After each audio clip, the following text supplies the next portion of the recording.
He leads a company that manages $410 billion in retirement assets for 3.7 million employees in the academic, research, medical, and cultural fields. As vice chairman of the U.S. Federal Reserve, he led that group's initial response to the 9/11 attacks. Roger W. Ferguson Jr., president and CEO of TIAA-CREF, is this week's Leader on Leadership.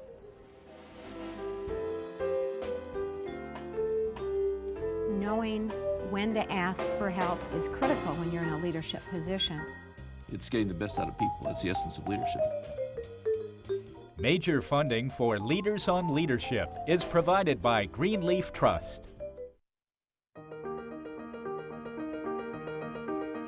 Helping people manage their wealth, accumulate assets, and preserve those assets for generational continuity implies trust. We are sitting down on the same side of the desk as you are. We're planning for your financial needs.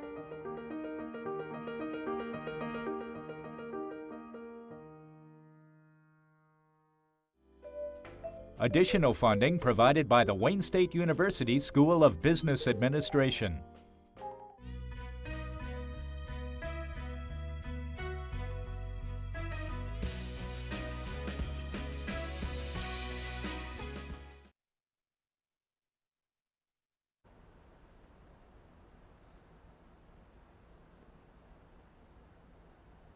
Welcome to Leaders on Leadership, here with a student audience at St. Andrews Hall on the campus of Wayne State University. I'm Larry Fobes. If leadership is defined as setting the course and then counseling the organization how to best achieve it, Roger comes to the task naturally. His father was a map maker, his mother was a teacher. Thanks for being here, Roger. Larry, thank you for inviting me. Now, growing up in the District of Columbia, you started out in public school, and then you went to the Sidwell High School, transferred later, a really high-quality school where some of your classmates must have been children of the people who lead the country. Do you think, did that experience of working, knowing those families, did that change your horizon for what success you could have in your life? Oh, it absolutely did. It was actually broader than that. One of the secrets of growing up in Washington, D.C. and then going to the Sidwell Friends School was that our local newspaper was filled with national news.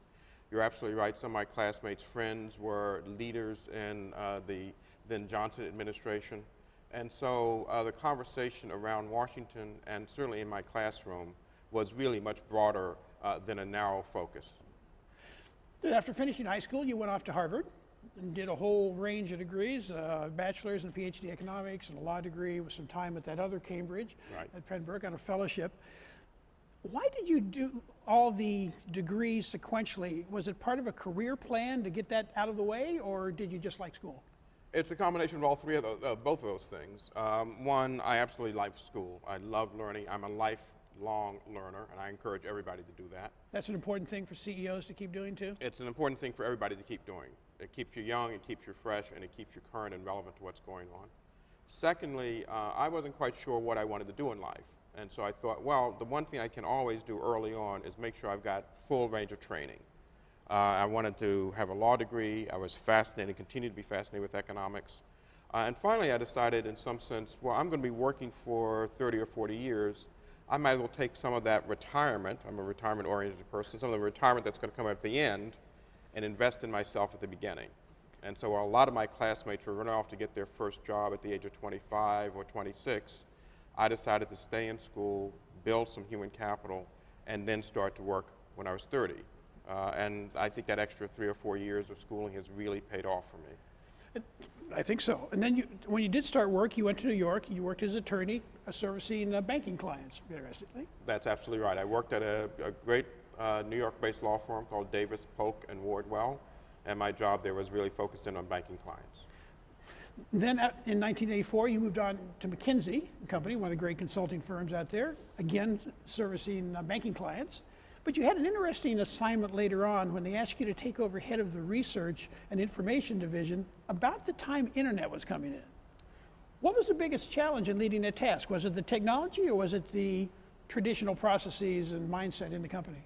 It was probably more the latter, right? The research function was thought to be a support function, It had some really great people, from librarians up to PhD economists, but they haven't merged together, hadn't melded together as a team. And so my biggest challenge was really to get them to think of themselves as a team, and to get the rest of the company to think of them as really a value-added adjunct to the core consulting service. Now, part of that team building, I think I read someplace, was to try and consolidate some of the research centers around the world into larger centers. Now, I had an assignment something like that in my corporate days, and I learned very quickly that showing up in the branch in another country and announcing you're from headquarters and you're here to help doesn't really work. How did you approach getting people, the organization parts in different countries around the world, to give up some independence and consolidate? Well, basically I made it their problem and not my problem. And so we sat around as a group thinking through, well, how can we deliver the best service? Your earlier point, how can we take care and take advantage of these new technologies? How can we give our folks the best career opportunities? And the other thing that was really important is how can we listen to the people who are using our service? And what we discovered in Europe, for example, was that there was pan-European information, pan-European research that was coming forward, and that forced us to think across our various European offices in a broad cross-border way. But the main issue was not that it was from my head. I really was the facilitator and the catalyst for the folks who are on the ground to think through the challenges and then to come up with their own solutions. So if they found a way that it was going to help them, they were interested in helping you. Absolutely. You've got it exactly right. Then you got a chance, you got a call, and President Clinton nominated you to fill a vacant seat on the Board of Governors for the United States Federal Reserve System. Mm-hmm. Now, you've been a very good attorney and a very good consultant in New York, but there's a lot of good attorneys and good consultants in New York. How'd the president get your name on the short list? Well, it's a classic combination of both what you know and who you know. My PhD in economics and my law training gave me a real expertise in many of the things that the Federal Reserve does, including regulation and including monetary policy. And indeed, I had been fascinated with monetary policy and the Federal Reserve since I was in high school. So that's sort of the what you know. The who you know was that one of my graduate student classmates, a man that the world now knows as Larry Summers, was the Deputy Secretary of the Treasury. So clearly those linkages back to graduate school also played an important role, and that was the who you know part of it. So networking really does work at all levels of experience and responsibility. Networking works at all levels. It's not a substitute for technical competence and knowledge, but it's a great complement. If you've got the knowledge and you're in the right networks, you can bring those two things together to get some great opportunities. Now, I read someplace that when you were a child, you used to go with your father sometimes to the Federal Reserve Bank when he was buying Treasury secretaries for the family portfolio. Was it some sort of an emotional feeling to walk into the Fed the first day as a governor and thinking back about all those years before? You're a very intuitive and astute person. It absolutely was. That first day, sitting in that chair, being sworn in, going back to my childhood with my father, who was an avid investor and focused in on the Federal Reserve System himself, was really a bit of an emotional moment for sure. Now, one of the assignments that you got was looking at what some people were calling a crisis, the Y2K, to lead the effort for the Federal Reserve. You know, it's a digital financial system, and if the computers don't work, but we kind of had a head start. We knew that Y2K was coming. Did you treat that like it was a crisis, or was that just a big job you've got to plow through? It was really a big job to be plowed through. You had to think through how you communicated this thing so that it wasn't going to become a crisis, but there was an inevitability about the flip over of the clock, and so you had to start early and get people focused in on it so that they didn't waste too much time and become a crisis at the end by not being prepared. So the challenge really was, how do you communicate about something that's inevitable, make it seem very important, get people to move with a certain speed, but not have it become a crisis moment. And that really was the trick there. Now, and then in 1999, I think, you became vice chairman of the Federal Reserve. Yes. Which is, and you made an interesting team with Mr. Greenspan. I mean, you are different political affiliations. Right. You have almost diametrically opposed economic ideologies, and you were in the hothouse of the Federal Reserve. Everybody watches the Fed. How did you two find a way to work together so well, even though your political and economic philosophies were opposed? Well, one of the great things about Alan Greenspan is though he has firm views, he also has a very open mind. Back to the point I made earlier about being a perpetual learner, I would say he is one of those people. And so he was very interested in all of the views of all of the governors and others in the system. And it turns out that my views and his views, as you point out, were not exactly aligned. But that was a great way for him to test his ideas and for me to test my ideas. So the challenge there was to figure out how to make sure that our points of disagreement were not personal, and how our points of disagreement actually could make us both better people because we're listening to, learning from the other part of the team. How do you think leaders best balance the need to listen to the people in the organization, but also be the ones who are making the final call because they have that responsibility? I think the reality is you can't do one without the other. So it's not either or, it's both and. In order to make the best decisions, in order to make the final call, you've got to gather all the facts, listen to the different points of view, be very open and transparent in your decision-making style. Because at this stage, almost any enterprise is beyond the ability of one person, male, female, black, white, well-educated, whatever it may be, to get all the nuance right, to make all the decisions. And so I always find that all these things work together. I want my team to bring me all the facts, all of the different points of view, the various different perspectives, and try to meld all that into the right decision and be very transparent about it. Then you had the opportunity where you had to do some things with the team where there wasn't time to call all the opinions. September 11th, Chairman Greenspan's in Europe, the other governors are out of town. Suddenly you needed to lead the initial response of the Federal Reserve right after Wall Street was attacked. What goes through your mind when how do you understand the enormity of what's happening, separate fact from fiction, decide what to do, and then do it? Well, the reality is you know you're never in that kind of crisis going to be able to separate fact from fiction. You're going to try to get the best facts that you can, but you know that you'll be making decisions under a great deal of uncertainty. And so the way I thought about it, and the way I encourage other people to think about it, is you know you're going to make some mistakes, you're going to take some risks. You want to take the risks, make the decisions that have the highest probability of being right, but if they're wrong, they have the lowest probability of really blowing things up. And so it's constantly making decisions that you know are going to be imperfect, thinking through the potential ramifications. So if that decision is wrong, how bad can the outcome be? If that decision is wrong, how bad or how good can the outcome be? So that's really the way to think about it, because you do not have time, and you will never know under that kind of fast-moving circumstances how to separate fact from fiction. Now, there's two things you didn't do. You didn't close the building, Right. and you didn't shut down the banks. Why?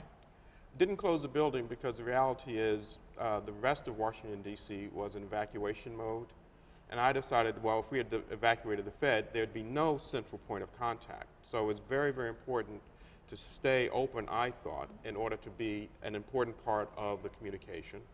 Secondly, frankly, there's a huge amount of trust and confidence. And I was afraid that if I had announced that the Fed was shutting down, that would have really undermined confidence at just the wrong time. That is also the same answer to the question of why we didn't recommend that the president declare a banking holiday. There was a very, very serious crisis in New York. Our hearts went out to the folks in Manhattan who lost loved ones. But across the country, it was also important for people to know the banking system is open and operating just as the Fed is opening and operating. If you need your money, you can always go and get your money. I was afraid that if we had shut down the national banking system, we would have taken a traumatic situation in New York and made it a crisis that rolled across the country as people were uncertain about their financial state, even for a short period of time. So that's all part of the lessons learned. You talk about you need to be calm, you need to be respectful of the situation, and then you move forward. Exactly right. You've got it exactly right. Okay. Thank you, Roger. We're going to take a quick break. But when we come back, Roger Ferguson is going to talk about leading TIAA-CREF.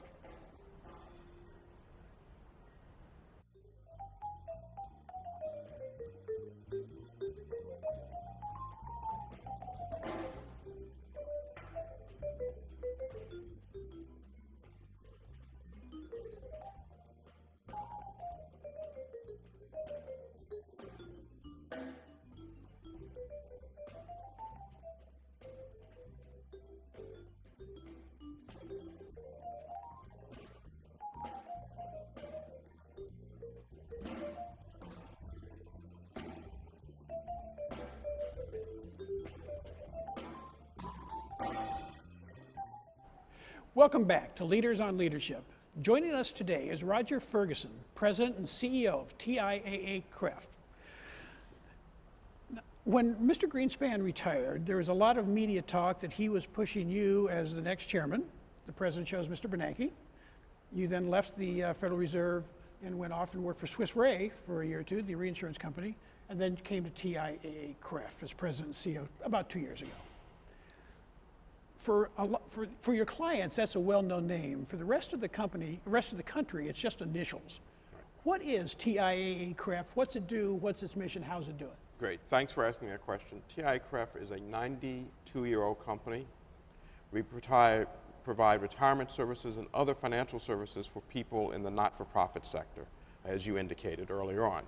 We serve about 3.7 million Americans in 15,000 institutions. One of our mottos is financial services for the greater good.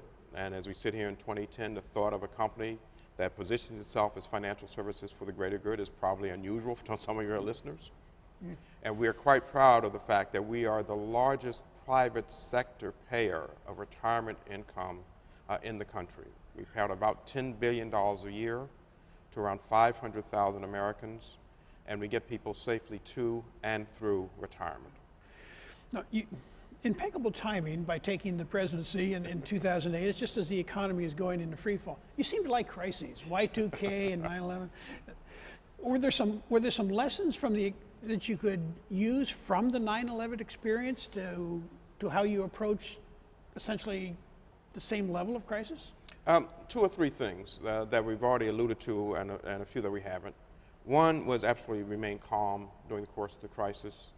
Try to get as many facts as you possibly can, knowing that you're going to make decisions without having full information. Third thing that we didn't talk much about earlier was the importance of communication. And so during that crisis, I and many of the folks on my team, including the head of investments and the head of risk management, had open calls with all sorts of folks around the country who are interested in how TIAA-CREF was doing. We also kept our offices open several weekends, Saturday and Sunday, so that our participants could come in and hear directly from their individual consultants and advisors what was going on. I got onto a few radio shows on NPR to talk about our company and how that was doing. So there was a really important element of outreach, as well as the important element of making good decisions with the many facts that you can get, but also being very, very calm in the face of that kind of uncertainty and crisis. I assume a company like TIAA-CREF in these times starts doing the things that most companies try and do, try and reduce costs, become more efficient, be better servants to the client, to the policyholders. Are those three things counterintuitive? Can you do all three? Oh, no, absolutely. They're not counterintuitive. In our company in particular, I say to everyone, every penny that we don't spend goes into somebody's retirement. Therefore, we must manage costs smartly over the cycle. And if we do that, I think we also will be able to keep the company growing, make it a much more viable and healthy company going forward, just as it has been over the last 92 years. So I see all of those things, improving quality, keeping costs well managed, growing the company, providing the services that our participants want. All of that is an intertwined, mutually reinforcing system. It's, again, Not both and, not either or. Okay. Talking about the American retirement system in general, not just your policies, you've said that the system is expensive, inefficient, and needs wholesale reform. What's wrong with the current system? Well, the current system has three legs to the stool, if you want, and each one of those is a little unstable. Social Security, as we know, last year, for the first time, paid out more than it received in terms of premium payments, and many young people aren't even sure Social Security is going to exist for them going forward. The 401k system was never really intended to be the primary retirement system for a variety of reasons. For many people, it had become their primary system, but people would save too little. So before the crisis, the average 401k had around $65,000 in it. During the crisis, it fell to under $50,000. Now the average has come back up. You know, there was the old joke, my 401k became a 201k Now it's come back to being a 301k. Moderately humorous for those of us who haven't suffered through it, not very humorous if you're out there in that environment.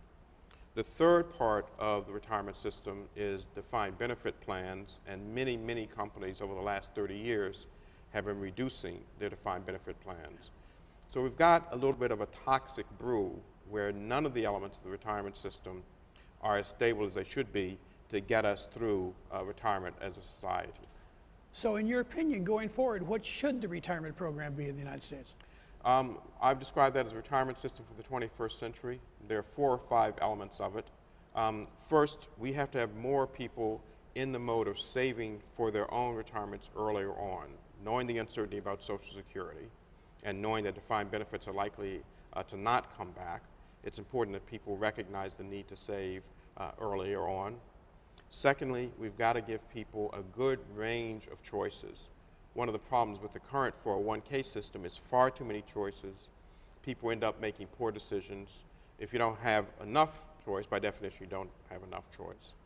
The third thing is people need good, objective advice. The advice we provide also is non-commissioned. So you need an advisor in this complex world of retirement planning and savings who is looking out for your interests, is on your side. Fourth, and really most important, is you need to have some form of guaranteed income for life. A relatively inexpensive, easy to understand, not very complex annuity. Those are the important things. And in addition, all of that has to be wrapped up in a package that's relatively low cost. That's what society needs.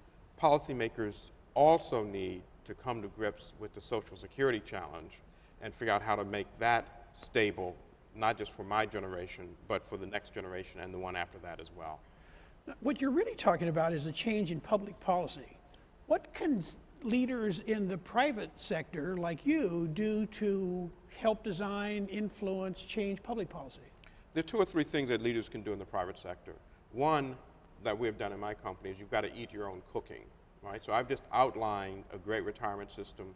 We have to make sure, as we've done at TIAA-CREF, that our retirement system mirrors the best thinking that we've just outlined. Secondly, we've got to educate our own workforce on why that's the right thing to do and give them the right set of incentives to save, to stay in the retirement system. And in my company, we have 7,000 employees. I'm doing town halls now to explain to each one of those folks how our retirement system works and why it's beneficial for them. And the third thing is CEOs have to take every opportunity to speak out in their local communities, to their local congressmen, governors, senators, et cetera, because this retirement crisis really has become a big American crisis. It's been with us for a long time, and I think it's important for the private sector leadership to speak out about these chronic problems as well as some of the more immediate acute problems that everyone sees. It's going to get fixed? It will eventually get fixed, and the reason is that we have a baby boomer population that's going to retire. We have a generation after that is quite uncertain about their retirement, and so I think there's going to be quite a bit of public demand for a solution to this problem. I've got one last question, Roger. In about an hour and a half from now, we're going to tape another episode of this show with your acquaintance, Jim Owens, chairman of Caterpillar. Right. Now, you both serve on the President's Economic Recovery Advisory Board. Right. You're both corporate CEOs, chairs. You're both PhD economists. Let's assume tomorrow morning you two switch jobs. How are you going to change your leadership style to work in the manufacturing sector as opposed to government and finance? I think the reality is the leadership style is important. One thing that you don't know is because before I came on the show, I was with the CEO of another manufacturing company, and we shared a common view about leadership style, which is that we've got to empower the people around us. And the fact that it's manufacturing is no different from financial services. One of the things I did was take a tour of a factory floor where the folks in the front line are getting together as teams and solving their problems. And the senior leadership is encouraging, empowering, driving that kind of cultural change. So I think the reality of the day is that a CEO, wherever you're sitting, has got to empower your frontline people to own those problems, to fix the problems, and to recognize that your job is to encourage them down that path. Thanks for being here, Roger. It really was my pleasure. Please join us again next time for another edition of Leaders on Leadership. See you then.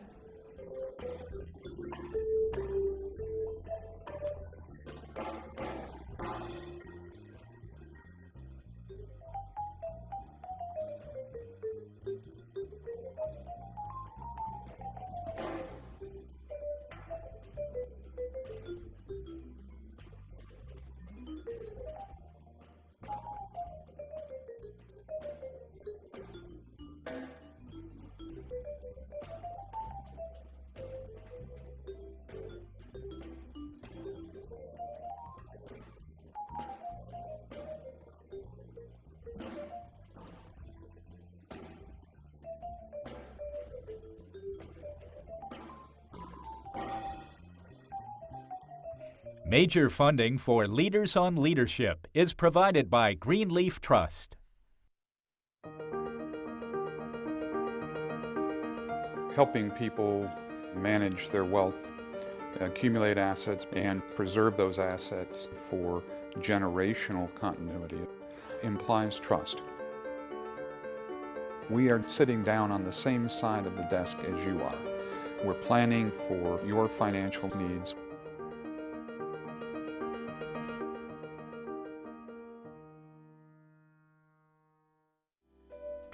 Additional funding provided by the Wayne State University School of Business Administration.